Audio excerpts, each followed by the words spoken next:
കഴിഞ്ഞ ദിവസം എൻ്റെ ഒരു സുഹൃത്ത് നിശബ്ദമായി ഈ ലോകത്തു നിന്നും യാത്രയായി, ആരോടും ഒന്നും പറയാതെ. അവൻ്റെ ഉള്ളിലെ പൊട്ടിത്തെറികൾക്ക് ശബ്ദമുണ്ടായിരുന്നില്ല. ആ നിശബ്ദത ഞങ്ങൾക്കറിയാനും സാധിച്ചില്ല. ഇത് അദ്ദേഹത്തിൻ്റെ കഥ മാത്രമല്ല, ആയിരക്കണക്കിന് ഇന്ത്യയിലെ പുരുഷന്മാരുടെ കഥയാണ്. ഒരു പുരുഷൻ ആത്മഹത്യ ചെയ്യുമ്പോൾ ലോകം അതിന് കാതു കൊടുക്കാറില്ല, ഒരടയാളവും ഉണ്ടാകാറില്ല. അവൻ ബലഹീനനല്ല, അവൻ കാണപ്പെടാത്തവനായിരുന്നു. ത്രിനേത്രയുടെ പുതിയൊരു എപ്പിസോഡിലേക്ക് എല്ലാവർക്കും സ്വാഗതം. ആത്മഹത്യ അല്ലെങ്കിൽ സൂയിസൈഡ് എന്ന വാക്ക് കേൾക്കുമ്പോൾ പലരുടെയും മുഖം ചുരുങ്ങിപ്പോകുന്നു. പക്ഷേ ഇന്ത്യയിലെ ഓരോ 4 മിനിറ്റിലും ഒരാൾ ആത്മഹത്യ ചെയ്യുന്നു എന്നതാണ് സത്യം.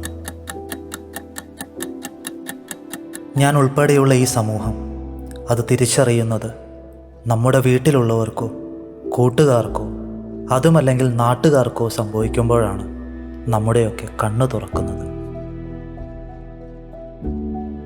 2022 NCRB നാഷണൽ ക്രൈം റെക്കോർഡ്സ് ബ്യൂറോയുടെ കണക്കുകൾ പ്രകാരം 1,70,000 പേർ ഇന്ത്യയിൽ ആത്മഹത്യ ചെയ്തു. അവരിൽ 70% പേരും പുരുഷന്മാരായിരുന്നു. കഴിഞ്ഞ 10 വർഷത്തിനിടയിൽ പുരുഷ ആത്മഹത്യയുടെ കണക്ക് 35% ഉയർന്നത്. 2012 പുരുഷ ആത്മഹത്യ 88,000 ആയിരുന്നെങ്കിൽ അത് 2022 ആയപ്പോഴേക്കും 1,22,724 മാറി. ഈ കണക്കുകൾ വെറും അക്കങ്ങളായി മാത്രം ആരും കാണരുത്. ജീവിച്ചിരുന്നപ്പോൾ ആരുടെയൊക്കെയോ അച്ഛന്മാരായും ഭർത്താക്കന്മാരായും കുട്ടികളായും കഴിഞ്ഞവർ, അവരുടെ കുടുംബങ്ങളുടെ ഭാവിയുടെ കണക്കുകളാണിത്. ഈ കണക്കുകൾ കണ്ടപ്പോൾ എൻ്റെ മനസ്സിൽ തോന്നിയൊരു ചോദ്യമാണ്, but why are more men dying by suicide in India? എന്തുകൊണ്ടാണ് പുരുഷന്മാർ ഇന്ത്യയിൽ കൂടുതൽ ആത്മഹത്യ ചെയ്യുന്നത്? ഈ ചോദ്യത്തിനുള്ള ഉത്തരം തേടി എനിക്ക് ഒരുപാട് അലയേണ്ടിയൊന്നും വന്നില്ല. NCRBയുടെ റിപ്പോർട്ടുകൾ തന്നെ എനിക്കത് കാണിച്ചു തന്നു. 32% ആളുകൾ സമ്മർദ്ദം നിറഞ്ഞ കുടുംബ പശ്ചാത്തലം മൂലം ആത്മഹത്യ ചെയ്യുന്നു. 18% ആളുകൾ അസുഖങ്ങൾ മൂലം ആത്മഹത്യ ചെയ്യുന്നു. മയക്കുമരുന്ന് ഉപയോഗം, പ്രണയനൈരാശ്യം, ഒറ്റപ്പെടൽ, ജോലിസ്ഥലത്തെ സമ്മർദ്ദങ്ങൾ, ഇവയൊക്കെയാണ് ആത്മഹത്യയുടെ പ്രധാന കാരണങ്ങൾ. ആരാണ് ഈ ആത്മഹത്യകൾക്കൊക്കെ ഉത്തരവാദികൾ? ഒറ്റ വാക്കിൽ പറയുകയാണെങ്കിൽ ഞാനും നിങ്ങളും ഉൾപ്പെടെയുള്ള ഈ സമൂഹം തന്നെയാണ് അറിഞ്ഞോ അറിയാതെയോ പല ആത്മഹത്യകൾക്കുമുള്ള കാരണം. ഇത് കേട്ടുകൊണ്ടിരിക്കുന്ന ആളുകളുടെ മുഖം ഒന്ന് ചുളുങ്ങിയിട്ടുണ്ടാവും, എനിക്കറിയാം. സ്വയം ഒന്ന് ആലോചിച്ചു നോക്കൂ. പുരുഷന്മാർ കരയാൻ പാടില്ല എന്ന ചങ്ങല ഉണ്ടാക്കിയതാരാണ്? കുഞ്ഞായിരിക്കുമ്പോഴേ സങ്കടങ്ങൾ വന്നാൽ അത് നീ ഉള്ളിലൊതുക്കി മുമ്പോട്ട് പോവുക എന്ന് പറഞ്ഞു പഠിപ്പിച്ചതാരാണ്? മാനസികമായൊരു പിരിമുറുക്കം വന്നാൽ അവനൊരു സൈക്കോളജിസ്റ്റിൻ്റെ അടുത്ത് പോയാൽ ഉടനെ അവനെ ഒരു ഭ്രാന്തനായി ചിത്രീകരിക്കുന്നതാരാണ്? കഴിഞ്ഞ വർഷം 23 വയസ്സുള്ള ഒരു യുവാവ് സ്വന്തം ഇൻസ്റ്റാഗ്രാം പേജിൽ ഒരു കുറിപ്പ് എഴുതി ആത്മഹത്യ ചെയ്തു.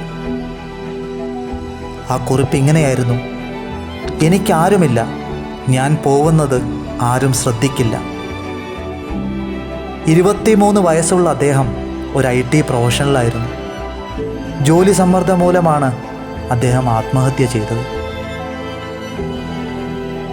സ്വന്തം മക്കൾ എൻജിനീയേഴ്സാണ്, വലിയ ഉദ്യോഗമാണ് എന്ന് തല പൊക്കിപ്പിടിച്ച് പൊങ്ങച്ചം പറഞ്ഞു നടക്കുന്ന രക്ഷിതാക്കളോടാണ് എനിക്ക് പറയാനുള്ളത്.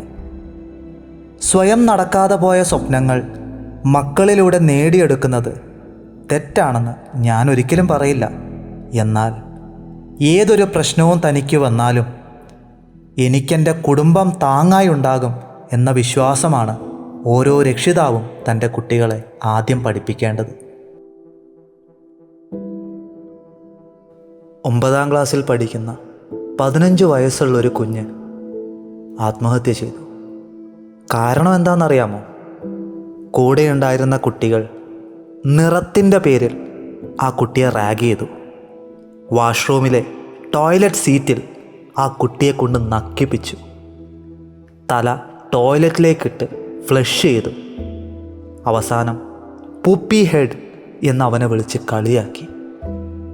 ആ കളിയാക്കൽ സഹിക്കാൻ വയ്യാതെ ആ 15 വയസ്സുള്ള കുഞ്ഞ് ആത്മഹത്യ ചെയ്തു. ഇങ്ങനെ 100,000 ആത്മഹത്യകൾ നമുക്കിടയിലുണ്ട്. ആരാണ് ഇതിനൊക്കെ ഉത്തരവാദികൾ? ഞാനും നിങ്ങളും അടങ്ങുന്ന ഈ സമൂഹം തന്നെയല്ലേ? ആത്മഹത്യ ഒരു കുറ്റം മാത്രമല്ല, അതൊരു സന്ദേശമാണ്. Suicide it's not just an act, it's a message. A message we were meant to hear. Their departure is the price we pay for not listening to what they had to say. എല്ലാവരെയും പോലെ കുറേയൊക്കെ കണക്കുകൾ നിരത്തി കുറ്റപ്പെടുത്തി ഞാൻ ഈ video ഇവിടെ അവസാനിപ്പിക്കുന്നില്ല. എങ്ങനെ നമുക്ക് ഈ അവസ്ഥയിൽ നിന്നും രക്ഷപ്പെടാം, അല്ലെങ്കിൽ ഒരു മാറ്റം കൊണ്ടുവരാം എന്ന വിഷയത്തെക്കുറിച്ചായിരിക്കും എൻ്റെ അടുത്ത വീഡിയോ. ഈ വീഡിയോ ഇഷ്ടപ്പെട്ടു കഴിഞ്ഞാൽ ലൈക്ക് ചെയ്ത് ഷെയർ ചെയ്യുക. കൂടുതൽ വീഡിയോകൾ കാണാൻ സബ്സ്ക്രൈബ് ചെയ്യുക. ഒന്നോർക്കുക, നിങ്ങൾ ഒറ്റയ്ക്കല്ല, ഞാനും നിങ്ങളുടെ കൂടെയുണ്ട്.